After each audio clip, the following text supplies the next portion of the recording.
Quick pause, short intro. What I want to do is share my commencement speech for the class of 2022 that I did for the University of Colorado, Denver recently. I want to make sure I share it. So if you like what I said, make sure you like, subscribe, and hit that bell notification, but also hit that super support, which allows you to sort of give funds directly to support my channel. That really helps out a lot. With that being said, without further introduction, I present to you my commencement speech for the class of 2022. First, want to start off by thanking Chancellor Marks and the CU Denver system for giving me the honor of speaking with you guys today. I'm not a public speaker, so forgive me if I, stutter or chop up a little bit. I think I'm the first artist commencement speaker. Is that right? If it's not true, I'm just gonna make it true. Okay. But I was nervous to be here today. Not because of the amount of people. I think we have like around 10,000 people here today, families and students graduating, but I feel old coming back to campus again. I see new buildings and I feel like I'm out of place a little bit, but the campus gods came down and reminded me that I was a student here by giving me a parking ticket. So, so I was like, okay, Tivoli, okay, heck. So I feel like I never left. So I guess I want to start off by congratulating you all on accomplishing what is accomplished by very few in the world, and that is obtaining a college degree. I was sitting where you are sitting right now, decades ago, or more than a decade ago, graduating with my bachelor's and then my master's.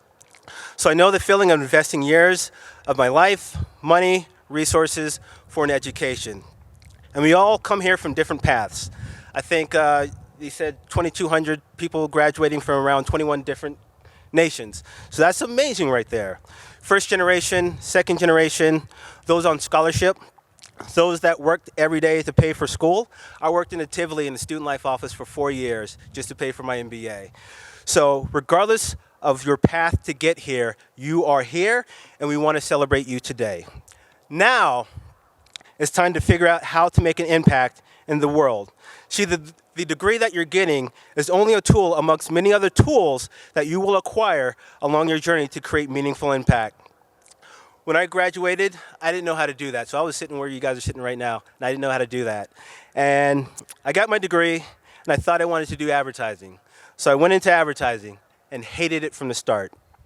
The company I was with, our biggest client, was the Wyoming Department of Transportation. Yes. In my speech, I have to pause for all the oohs and the ahs from the audience, so I'm waiting for that. Ooh, ah, yes. So my job for that client was to do stock photo research. I became an expert at finding pictures of random people with big hats riding horses. So no brainer, I ended up quitting soon after. I then attempted to join the Navy. My dad's a West Point grad, I'm a military brat. I moved every 3 to 5 years, so I lived on military bases all my life, so I was like, that may be an option. But that was a failed attempt because I tore ligaments in my knee, my LCL, in my knee during the application process and ended up on crutches. So that was out, and then I'm at home trying to figure out what's next. The whole time, I was doing the advertising agency stint and then trying to join the military, and while I was going to school here, I was making artwork on the side, in my kitchen, in my basement, because that is what brought me joy. It wasn't until I ran across a nonprofit that brought me halfway across the world to Tanzania that my life changed. While I was there, I spent most of my time volunteering, learning Swahili, teaching entrepreneurship, coaching basketball, and most importantly, using artwork to connect with communities. I was the happiest I ever been, mainly because I was learning something new every day, and I was using artwork to create cultural bridges between communities and myself. And after about 7 months, I returned to Denver, and then I decided to be a full-time artist. And this is one thing I want to have to say, is that just because you get your degree in one area, doesn't mean you can't use that degree to pursue your passion in another, especially this day and age. I have my MBA, but I use it every day to support my art. I use it every day to build a foundation for my art career. So I've been an artist for the past 8 years. I've had many shows. I curated for Red Bull. I was a resident artist in France, in Argentina, in Canada. I displayed artwork in China. I painted Jay-Z and David Letterman for Netflix. My artwork is featured on Oprah's Best Things list, which is really amazing. And people see my artwork on Instagram. And then they're like, I want to fly you out to paint this giant wall in a place that I didn't even know existed. So technically, I think I'm an Instagram model right now. Our school recently hired me to paint a couple of murals of some of our fellow alumni on the first year dorms that was just built right here and on the student commons. So if some of you can actually turn around and actually see the mural that I painted on there of an amazing alumni, Danielle Schutz. So if you can't see it, that means you're just not in VIP seating right now, so you have to wait till afterwards. But I love painting everyday people bigger than life because their stories are bigger than life. And when I was painting it, a lot of you saw me painting it and was probably saying, that's a lot of hard work. There's 2 big murals. That's a lot of hard work. And it is. I'm 70 feet in the air, being blasted by wind and some rain, drizzle, while I'm trying to paint a face. And I'm not afraid of heights, but let me tell you, my butt cheeks were clenched every second I was in the air, 70 feet in the air, trying to paint a face. But I love it. But the thing is, I love it. I would love it. I loved every minute of it. I want to tell you a secret. If they asked me to do that mural, if they asked me to do that mural for free, I would have done it for free. I mean, you can't get your money back. I already cashed a check. But that is how much I love painting. I get to meet celebrities all the time, and not on a fan to celebrity dynamic, but on a you're living your passion, I'm living my passion. We respect each other's craft dynamic, and that is totally type of different interaction that you get. I remember meeting Nikola Jokic from the Denver Nuggets over here, 2-time MVP. Woohoo! I remember meeting Giannis Antetokounmpo from the Milwaukee Bucks as well. This was during NBA All-Star Week in New Orleans a couple years ago. Mountain Dew flew me out, like an Instagram model again. And I didn't realize, like when you watch these players on TV, they kind of look small because everyone's like an inch on TV. But when I met them, they shook my hand and my wrist and forearm and elbow at the same time. I didn't know how big human beings can get. They are huge. But here's the thing, stuff like this does not happen if I didn't step out on faith to find my purpose. So when life is pushing you to the left, sometimes it's okay to follow your heart and go right, like I did. Now, let me leave you with some advice to help me navigate post-graduation. I heard a woo over there. Is that what you want? The advice? Okay, I'm going to give you some advice. The first piece of advice is relationships are everything. I never received an opportunity that didn't start from some relationship or some connection. So 6 degrees of separation is a real thing. The people you are sitting beside, to your left, to your right, front and back of you, are the same people you will rely on later down in life for opportunities. So getting ahead in life is sometimes about not only what you know and who you know, but also who knows you. So get out there, build genuine relationships, and a great place to start is with your fellow alumni.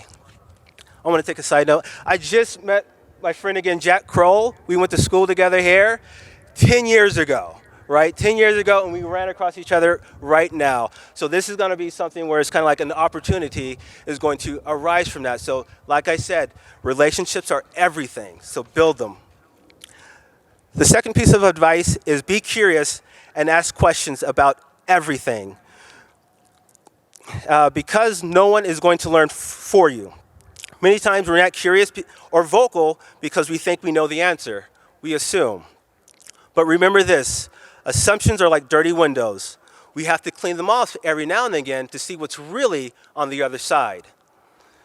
So be curious and ask questions, and you'll be surprised sometimes about the answer. The third piece of advice is get started. Whatever you want to do in life, just get started. Even if it's putting in 15 minutes a day towards your goal each day. If you do that for a year, you have accumulated 90 hours of work you put towards your passion. There's never there's never going to be a perfect time for you to start anything that is difficult and requires a lot of hard work. So just get started. And this leads me to a piece of advice why I'm here right now, and that is say yes and figure it out. When I did the murals, they asked me to do the commencement speech. I was like, I tried to figure out any excuse to get out of it, but I could not. And then I was like, you know what, let me follow my advice and say yes and figure this out, because I've never done anything like this before. We psych ourselves out of opportunity because we believe we don't have the skills or qualifications to do it. Fear starts to creep in, right?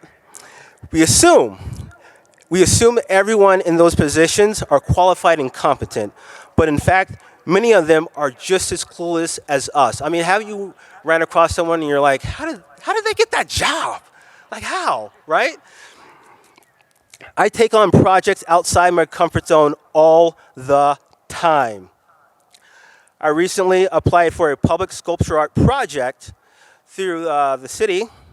The budget was in about $500,000. Mind you, I never did a sculpture project before, never in my life. I figured it out. I figured out how to put together an amazing artist team to apply. And then I figured out how to put together an amazing presentation for the judges selecting the artist. And then guess what? I won the project. They're giving me, yes, thank you. They're giving me $500,000 to make art. I mean, I'm gonna make it rain a little bit, but they're giving me $500,000 to make art, to come here, to go to business school and then say, you know, I just want to do art. To end up in this position where they're giving me that amount just to say, we want you to create art, is amazing. So like I said yes to a project above my weight class, and now I'm figuring it out as I go along. And that is how I stretch my capabilities. And I'll make mistakes along the way. That's life. See, I'm not going to fault myself for aiming high and missing every now and again. You know, that just happens. But I am going to fault myself for aiming low and hitting every time, because that means I'm staying safe. I'm not stretching myself. So say yes and figure it out. And lastly, and this one I feel like one of your parents right now, is no excuses. So no excuses. Excuses are the tools of the incompetent to build monuments of nothingness. There are things that you don't have control over, like the weather. We don't have control over that. But there are a lot of things in life that we do have control over. For example, our time. Our time is important. We say time is money, but how are you spending it? Are you spending it watching Netflix, the new season of Ozark, which is actually pretty good? Are you going to the club? Or are you spending your time to improve your craft 15 minutes a day, every day? See, after today, when you're on your journey to find your purpose, there's no one responsible for holding your hand. Not your parents. They can support you, but they're not responsible for holding your hands. Your professors aren't going to call you to see if you got to work on time. So you have to be accountable for your everyday decisions. When you know that, you realize your dreams and aspirations are totally attainable through hard work, dedication, and focus. Graduates of 2022, I want to leave you by saying this. When you're living your passion, every day is a blessing for not only you, but the world around you, because you're giving the world the best version of yourself. So follow your heart, rely on your instincts, and lean on your education, because there's nothing in this world that can stop you. Class of 2022, congratulations.